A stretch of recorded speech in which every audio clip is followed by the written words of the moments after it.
Christmas episodes, NBC Tuesday, like an all-new Wings. What do you say we go upstairs? Let me put this in words you can understand.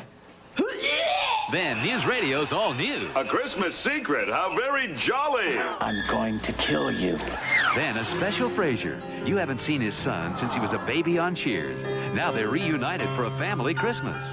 And all new Laura Kent. Meet the father John never knew. Richard Mulligan. All new must-see TV, NBC Tuesday. Where are you? Right here. Look what Kmart's got, an RCA CD audio system. How much? Only $137. Let's hear it. Kmart is my favorite store. Listen up, they got bargains galore. Kmart, yeah, I like it a lot. A Kmart, oh, go girl, K to the F. Save more than $50 on this 3-CD system with remote this week at today's Kmart. I say what? The Kmart. You're watching Wings on NBC. Sitcom, all ye faithful, a Christmas podcast special. And for the 5th time I discussed 25 Christmas sitcom episodes. Please come and listen as we count down to Christmas. You should see Mr. Wilson, Tom Hanks and Danny Thomas. Sherman Helmsley will return and we head back to Springfield. We're definitely spending Christmas in Springfield.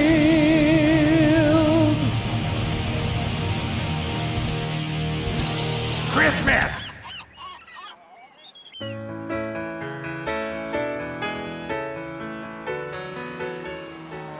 Happy Tuesday, everybody, and happy day 2 of Sitcom, all ye faithful, where today I jumped ahead about 40 years from yesterday's episode. Today, I'm talking about a show that reminds me of like high school years, but I think maybe it was a time where I wasn't watching as many sitcoms as I used to, or for some reason this sitcom passed me by. It feels like it was right up my alley. Every time I watched an episode, I enjoyed it, but I was never a regular viewer of Wings. Wings is a television series that lasted from 1990. For some reason, I thought it was an 80s show, but really it was from 1990 to 1997. So it was a show that was on through my 4 years of high school, up through most of my years in college. And yet I never was a regular viewer of it. And we're in the 90s here, where we're watching I'm watching a lot of NBC, I think. I mean, my wife and I, my girlfriend at the time, we were definitely watching Friends. And I know I was watching Seinfeld. But for some reason, I never really watched Wings. And then I said, you know what? It's time to bring it. It's time to watch an episode for Sitcom, all ye faithful. And I go ahead and watch what I saw in some like forums on Reddit saying this was peak Wings. This is this was a great Christmas episode. And I have to say, I agree. I really enjoyed this episode. I laughed a bunch of times.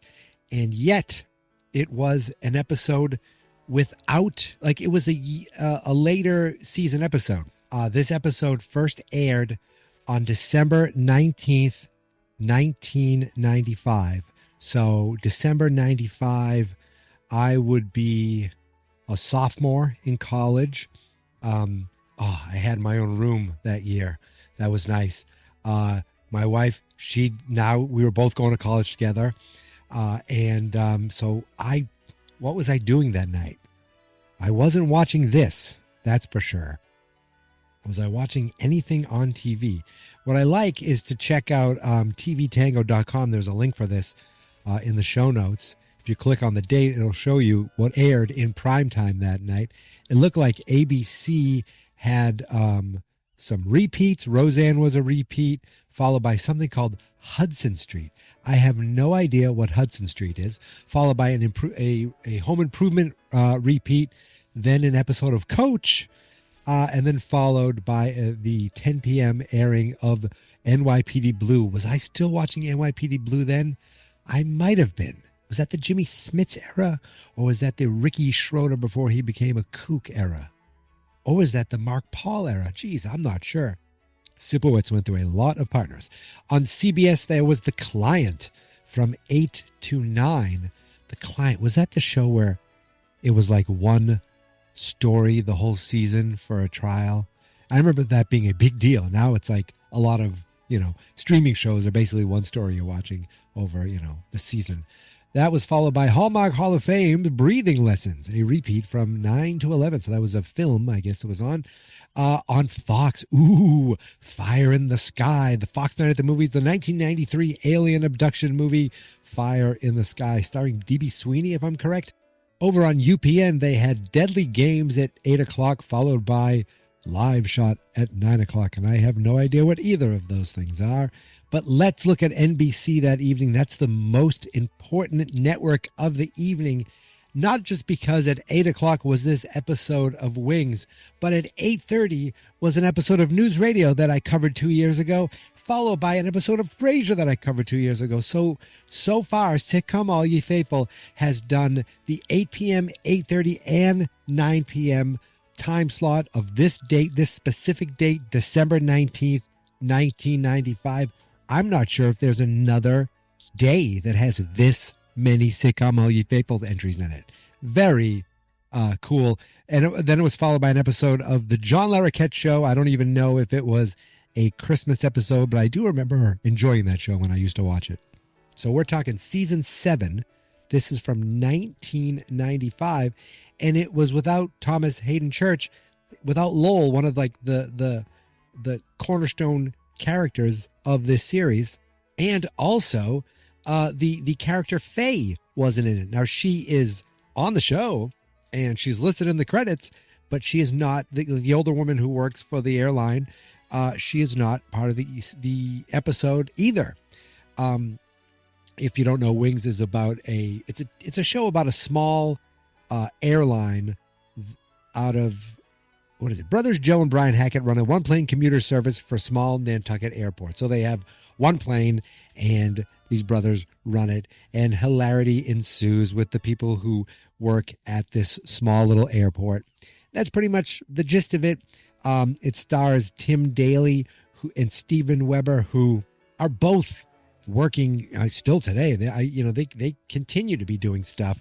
And also stars Crystal Bernard, who I probably was in, she has to be in one of the Happy Days sitcom episodes. In fact, she might have been in last year's one.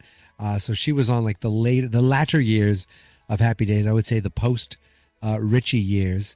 But this was her big show. They were basically the three big stars of the show. The three main characters. Tim Daly played Joe. Stephen played his kind of goofy brother Brian, and Crystal, I don't know if she was always working for them or if she works at the diner. I have no idea, really. I still couldn't tell you what she did. And I watched this episode, but I know that at a certain point, her character and Tim Daly's character get married, and they're married during this episode. There's a handyman who used to be Lowell. Now it's this guy, Bud, who's played by Brian Haley, who I recognize from many things. And Amy Yazbek is on the show, and I know her mainly from this, from Robin Hood Men in Tights, and for being I think she was married to John Ritter up until the timing of his passing, and of course I want to say maybe the biggest star to come out of this is Tony Shalhoub. He, I don't know what he did before this, and I just remember after this thinking, oh, he doesn't actually have an accent. He plays Antonio, and it doesn't look like he was there at the beginning, but he was on 144 episodes. And then there's Roy Biggins, played by the late David Schramm, who he was also on every episode as well. So the two brothers, Crystal Bernard, this guy Roy, David Schramm, who played like, I don't know what he played, but maybe he was a rival airport or something, but he was kind of their foil, their like, not even like their villain, but just the guy that, they kind of butted heads with, I guess you could put it that way. And Faye, she's the older woman who was also listed in every episode, but she's not in this episode. So I was looking forward to seeing Lowell. But once I was, watching, I'm realizing, you know what? He's not in it. It's okay. The guy who plays Bud is actually pretty funny. It's a very different character. I think Lowell was almost like a country bumpkin. And this Bud guy is just a weird guy. And Amy Yazbek, I don't know what she does or why she's there at all, but I'm not a constant viewer of the show. So if you're watching this specific episode, they're not there to bring you up to speed. You're just watching the show. And here's what the show is about. It's Christmas time, and Crystal Bernard's character, Helen, always grew up being the Christmas house. So now she wants to be the Christmas house this year. And now that they're married, she wants to throw the big Christmas party and have everyone come over their house for Christmas. Meanwhile, her husband, Joe, he has a client who got injured and can't use his beautiful ski cabin, so he's giving it to them for the weekend for free. But Crystal wants to be the Christmas house, so she's like, no, we have to do this. He goes, well, once the party's over, we're getting the hell out of here. We're going to the cabin for the weekend for skiing. She's like, okay. She gives in, but don't rush me. He's like, fine, that's fine. Now the whole episode is him trying to rush things along. It's kind of funny. He tries to take a goose and put it in the microwave. Some Christmas carolers come to the house, and he's like almost conducting them, and then you see him slowly speeding up even faster, and closes the door. So it's some fun stuff going on. Now, while the party is going on, we also we come to discover that Steven Weber's character Brian and Amy Asbeck's character Casey, they're not together. I guess at one point they were together, and now they're not together. So they're both going to bring dates to the party. Steven has a date. Amy says, Brian has a date, and Casey says, I have a date too. And then she's like, great, I need to come up with a date very quickly. Meanwhile, Roy's character usually spends Christmas with Mother, but Mother's going to a hockey game, so now he has nothing to do. So he'll come to the party. And then we see this character named Lewis, who was in 3 episodes. This is the last episode that Lewis is in, played by the great, late Gilbert Gottfried, who is full Gilbert Gottfried in this.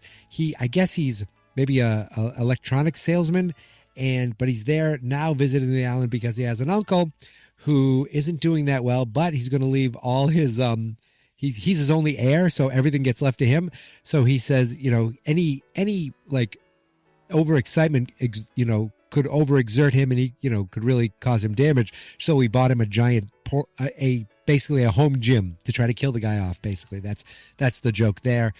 So we get to the party, and the joke that follows up is that Casey couldn't find a date on the last minute, so she brings Gilbert Gottfried. Meanwhile, Brian brings someone from the bank who they've been like eyeing each other for a while she's behind the glass because she's a banker. And finally they're together. And the joke the entire time is she has terrible breath. Now, he didn't know this because she's behind the glass. I mean, it's a silly, just a real basic, silly thing to goof on. And they do it perfectly with everyone kind of meeting her and reacting differently. At one point, Brian is like talking to her, but he takes a drink and he takes the straw to the drink and he points the straw the other way to breathe. I mean, it is very funny. The guy, Bud, who he's the repairman, who's very strange. He's like, how many, can I bring a pet? Like, you can only bring humans to this party. He goes, oh, whatever. He goes out and he basically says it right to her face how bad her breath is. Gilbert Gottfried makes a comment about it.